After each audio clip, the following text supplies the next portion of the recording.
Ya, cek. Assalamualaikum warahmatullahi wabarakatuh. Salam literasi. Melanjutkan obrolan sendiri tentang mood publik bahwa beberapa survei menunjukkan bahwa mood publik negara kita ini, bangsa kita itu takut, sedih, marah, dan frustasi. Negatif semua. Mood publik itu buruk ya sekarang karena akumulasi dari pandemi, terus ada isu bayang-bayang resesi ekonomi ya. Dan terlebih bagi bangsa kita ada sesuatu yang di depan sana berupa tahun-tahun politik yang ini walaupun bisa kita bilang hanya bayangan bisa jadi hanya bayang-bayang di kepala kita saja, kengerian-kengeriannya itu, namun tidak bisa dipungkiri bahwa bagi kalangan usaha ini tentu akan menjadi apa ya, pengaruh sekali dalam keputusan mereka gitu dalam berinvestasi, karena ada bayang-bayang akan terjadi krisis politik di negeri kita, saling menunggu ini ya. Oke, kita tidak akan ke sana, namun saya ingin uh, mengangkat dari masih di bukunya Anies Mata di Tumbuh atau Lumpuh. Di situ diceritakan bahwa sebenarnya politik itu tidak bisa lepas dari sejarah gitu ya. Dan ketika bicara sejarah maka kita terbagi menjadi tiga. Jadi orang-orang itu terbagi menjadi tiga.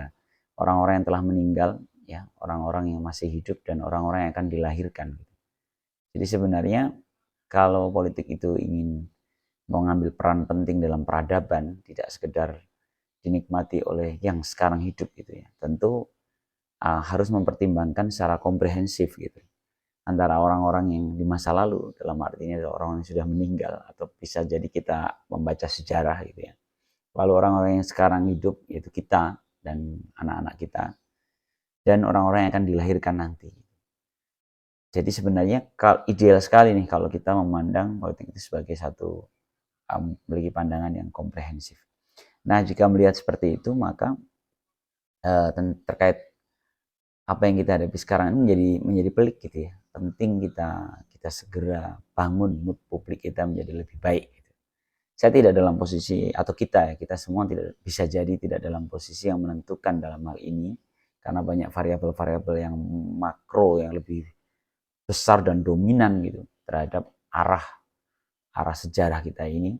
Namun ya tentu kan kita sebagai makhluk yang beragama, kita memiliki keyakinan bahwa dialah yang menentukan nanti. Dialah yang maha berkehendak gitu ya. Itu satu. Yang kedua, apa yang bisa kita lakukan? Kita akan menyiapkan tema-tema perbincangan yang membangun mood lebih baik. Gitu. Seperti saya sendiri belum memiliki resepnya ya bagaimana membangun itu. Gitu.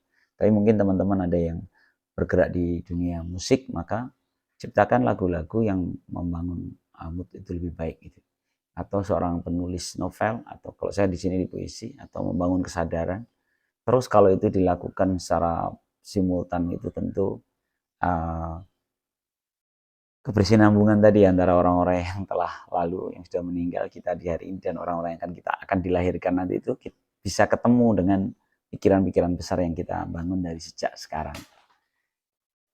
Saya kemarin dapat iseng-iseng ngeklik beberapa akun media sosial teman yang bersungguh-sungguh dalam menulis buku anak. Itu juga seru. Saya pikir itu termasuk sarana yang harus kita gunakan gitu.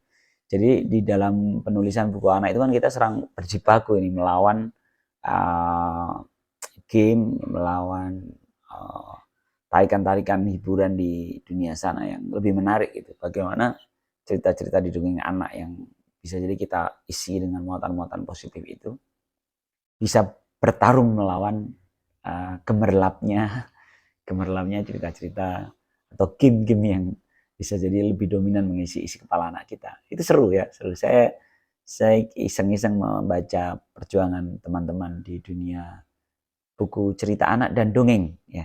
Jadi ada loh aktivis-aktivis yang aktivis mendongeng, dan itu keren banget. Keren banget. Saya bahkan ikut berlangganan nih kalau ada Mbak Dian W. Puspitasari, saya ikut berlangganan buku majalah anak yang diredaksinya semua anak-anak gitu. Dan apa namanya, digunakan untuk anak. Dan itu menarik sekali. Saya ikut membacanya dan membeli dan ikut membacanya, dan bahkan saya letakkan di meja kantor, saya pinjamkan secara cuma-cuma kepada teman-teman yang masih memiliki anak kecil, karena anak saya kebetulan sudah ada yang kecil. Itu seru ya. Itu bagaimana kita menyiapkan generasi yang akan dilahirkan nanti. Nah, bagaimana perspektif apa namanya, politik dengan yang tadi, dengan perspektif komprehensif ya, sampai dengan yang akan kita. Nah, ini kalau Anies Mata menuliskan dalam satu babnya di buku Tumbuh atau Lumpuh itu, ada jebakan kedangkalan. Jadi ini bagus kalimatnya Ustadz Anies ya. Jadi jebakan kedangkalan. Jebakan kedangkalan ini sulit ya kita mencoba membangun dari situ ya. Karena tarikan kedangkalan, paham ya, jadi antara kedalaman dan kedangkalan. Kita itu terlalu asik, seringkali dijebak untuk terlalu asik di permukaan, di wilayah kedangkalan. Saya sering menganalogikan di hewan-hewan, ikan-ikan di lautan. Jadi kalau ikan di lautan yang di wilayah permukaan itu bentuk dan warnanya indah gitu ya. Tapi berbeda dengan ikan-ikan di kedalaman yang warnanya lebih gelap dan banyak yang menyeramkan gitu. Tapi sebenarnya mungkin seperti itu pula ya dalam tema perbincangannya. Ketika kita bicara kedangkalan itu, maka kita banyak yang menarik gitu, pragmatis gitu. Makanya kalau kita contoh lah kita di dunia politik ya, kalau kita bicara tentang politik adalah ini mengulas yang kita bahas kemarin, bahwa sesuai dengan pandangan Al-Mawardi bahwa politik adalah produksi industri pemikiran gitu ya. Tapi ketika di lapangan ternyata nggak bisa sesederhana itu gitu. Maaf, nggak bisa sedalam itu justru ya. Nggak bisa sedalam itu. Ketika kita bicara tentang bagaimana kita dapat dipilih gitu, atau dapat laku di pasar gitu, atau diterima netizen gitu, maka terpaksa kita harus naik ke atas, ke wilayah-wilayah permukaan, dan di situ isinya ya kalau kita lihat kampanye-kampanye yang selama ini, mau nggak mau ya kayak bikin panggung, hiburan sudah. Ketika orasi politik atau orasi yang cenderung mau mengerutkan dahi itu, ya para penonton mungkin sambil jajan, sambil apa, nggak perhatikan. Baru ketika musik dangdut dilantunkan, goyang semua gitu. Jadi sebenarnya tarikan-tarikan seperti itu kan luar biasa ya. Lalu kalau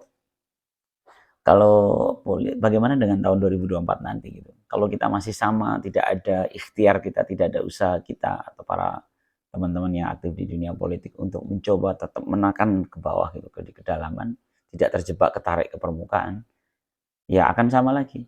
Kita hanya akan menjadi apa namanya, pesta demokrasi sebesar sekadar ajang perubahan kekuasaan saja. Ya seperti biasa gitu. Demokrasi menjadi sesuatu yang biasa-biasa saja, tidak ada perubahan yang serius gitu. Sementara di dunia sana dan kondisi kita sekarang sedang ditarik untuk ke arah krisis yang multidimensi. Kalau kita tidak serius mengubah arah bangsa ini, arah perjuangan bangsa ini, ya ngeri. Nggak tahu ya seperti apa. Semoga ini masih ada waktu. Ini saya sengaja ngobrol kayak gini di beberapa hari ini, mengumpulkan amunisi aja ya, mengumpulkan amunisi agar kita memiliki cukup bekalan kewarasan saat nanti pas ini, kayaknya tahun depan gue udah rame banget pasti, pertarungan di media, pertarungan di pikiran yang, atau mungkin isu-isu atau bahkan peristiwa-peristiwa yang di-create gitu. Mohon maaf, ini kayaknya mau nggak mau harus kita ungkapkan.